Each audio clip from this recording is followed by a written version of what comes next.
अस्सलाम वालेकुम। NCC class में आज से हमने कॉन्टिन्यूस टेंस करने हैं और कॉन्टिन्यूस टेंस भी जो है वो 3 पार्ट्स में हम डिवाइड करके करेंगे। तो आज जो हम टेंस करने के लिए जा रहे हैं वो हमारा है प्रेजेंट कॉन्टिन्यूस टेंस।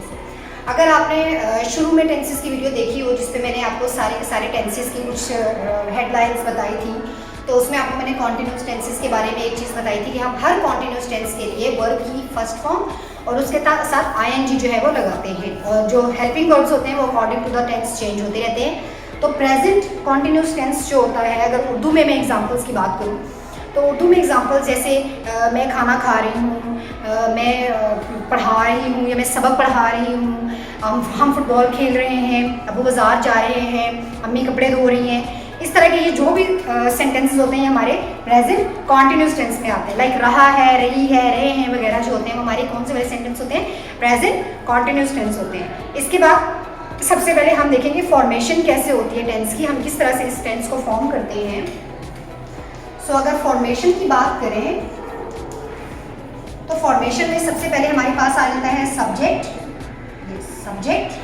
इसके बाद हमारे पास आ जाता है हेल्पिंग वर्ब,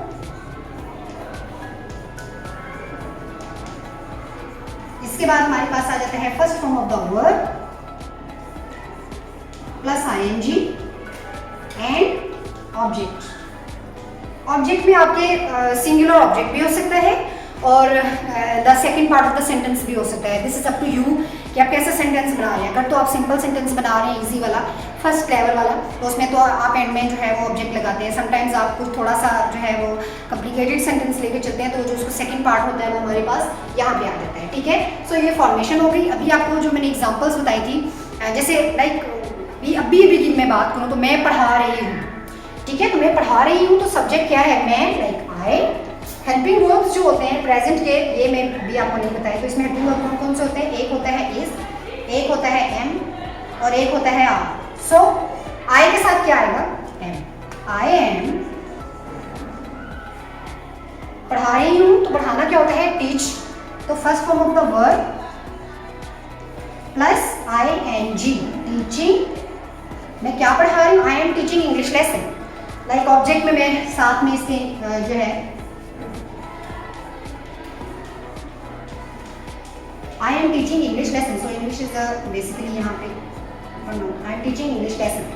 ठीक है, सो एंड में फुल स्टॉप आ गया। ये हमारे पास इसकी फॉर्मेशन आ गई। सेकेंड में अगर हम यहाँ पे कर लें तो हम आमना से स्टार्ट करते हैं। आमना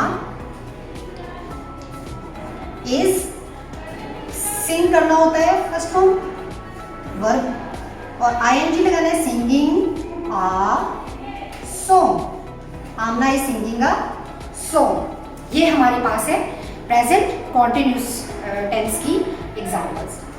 नेगेटिव करने के लिए हमें क्या करना पड़ता है? जस्ट आफ्टर हेल्पिंग वर्ब हम नॉट लगा देते हैं। ठीक है, हेल्पिंग वर्ब के फौरन बाद हम क्या करते हैं? नॉट लगाते हैं। जैसे I am not teaching English lesson, Amna is not singing a song. ठीक है, सो किस तरह से अगर मैं यहाँ पे नॉट लगा दूंगी तो मेरे पास ये नेगेटिव फॉर्म आ जाएगा और आमना इज यहाँ पे मैं नॉट लगा दूंगी तो मेरे पास ये नेगेटिव फॉर्म इसकी बन गई। ये दोनों चीज़ें आपकी सिंपल और नेगेटिव तो आपको समझ आ गई। अब नेक्स्ट वीडियो में हम जो है वो इंट्रोक्टिव फॉर्म इसकी देखते हैं कि वो किस तरह से बनती है और कुछ एग्जांपल्स आपके साथ में मजीद भी शेयर करूंगी जिसको नेगेटिव और इंट्रोक्टिव आप खुद बनाएंगे। सिंपल में आपके साथ शेयर करूंगी। अच्छा, इंट्रोक्टिव के लिए हम क्या करते हैं? इंट्रोक्टिव के लिए हम सिर्फ क्या करते हैं, जो हमने हेल्पिंग वर्ब लगाया होता है कि यहाँ से रेज हो जाता है, यहाँ से हम इसे फिनिश कर देते हैं और हम इसको स्टार्ट में ले आते हैं। ठीक है, हेल्पिंग वर्ब हमारा यहाँ पे आ जाता है।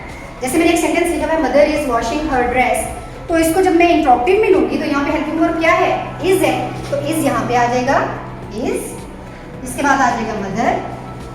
एक बात आपने देखनी है कि मदर वहाँ पे मैंने कैपिटल लिखा हुआ था बट यहाँ पे because mother is a common noun, so यहाँ पे मैंने इसको स्मॉल कर दिया। Is mother washing her dress, क्या मदर अपना ड्रेस जो है वो वॉश कर रही है, धो रही है। And there will be a question mark at the end. So सारे के सारे सेंटेंसेस जिसमें इज आ रहा है, जिसमें एम आ रहा है या जिसमें आर आ रहा है, उसके ये जो is am are helping verb होंगे ये आप स्टार्ट में जब ले आएंगे और एंड में क्वेश्चन मार्क पुट कर देंगे तो आपके पास आ जाएगा उसका इंट्रोक्टिव। पूरे कॉन्टिन्यूस टेंस में, प्रेजेंट कॉन्टिन्यूस टेंस में आपने यही रूल अप्लाई करने हैं। एम जो है वो हमेशा आई के साथ आता है, लाइक आई एम, और इसके बाद इज जो है वो सिंगुलर्स के साथ आता है, the girl is, the boy is, father is, mother is, Amna is, Asma is, okay, Aslam is. और आर जो होता है वो प्लूरल चीज़ों के लिए आता है, ठीक है। और एक और चीज़ जो यू होता है, लाइक अगर यू हम सिंगुलर भी किसी के लिए यूज़ कर रहे होते हैं तो हमने यू के साथ आर ही लगाना होता है, और बाकी तमाम प्लूरल चीज़ों के लिए भी हम आर लगाते हैं। यहाँ तक आपको समझ आ गई होगी। अभी आगे मैं कुछ एग्जांपल्स आपके साथ शेयर करती हूँ, आप वो देख लें, उनको नेगेटिव इंटरोगेटिव में चेंज कर लें। अच्छा, ये जो सेंटेंसेस आपको लिखे नज़र आ रहे हैं, आप अगर गौर करें तो ये वही फॉर्मेशन है, सब्जेक्ट, इसके बाद हेल्पिंग वर्ब है, first form of the verb ING, और उसके बाद ऑब्जेक्ट है। पहला अगर मैं नेगेटिव में चेंज करूँ तो my mother is not going to bazaar, ठीक है, and is my mother going to bazaar. तो आप बाकी सारे भी सेंटेंसेस जो हैं वो पॉजिटिव में दिए हुए हैं, उनको हेल्पिंग वर्ब के बाद नॉट लगा के नेगेटिव भी बनाइए, और इसके बाद हेल्पिंग वर्ब को स्टार्ट में ले आके इंट्रोगेटिव भी बनाइए अपनी प्रैक्टिस के लिए। अच्छा, आई होप स्टूडेंट्स आपको ये वीडियो बहुत अच्छी तरह से समझ आ गई होगी। अगर अभी भी आपको कोई चीज़ इससे क्लियर नहीं है तो you can ask me in comments, और इस वीडियो को लाइक कीजिएगा, कमेंट कीजिएगा, और अगर आपको इसी टॉपिक से रिलेटेड या किसी और टॉपिक से रिलेटेड इंग्लिश कोई लेसन चाहिए हो तो you can ask me, you can say me, I will upload the video. And thank you so much for watching, take care of your self, अल्लाह हाफिज़।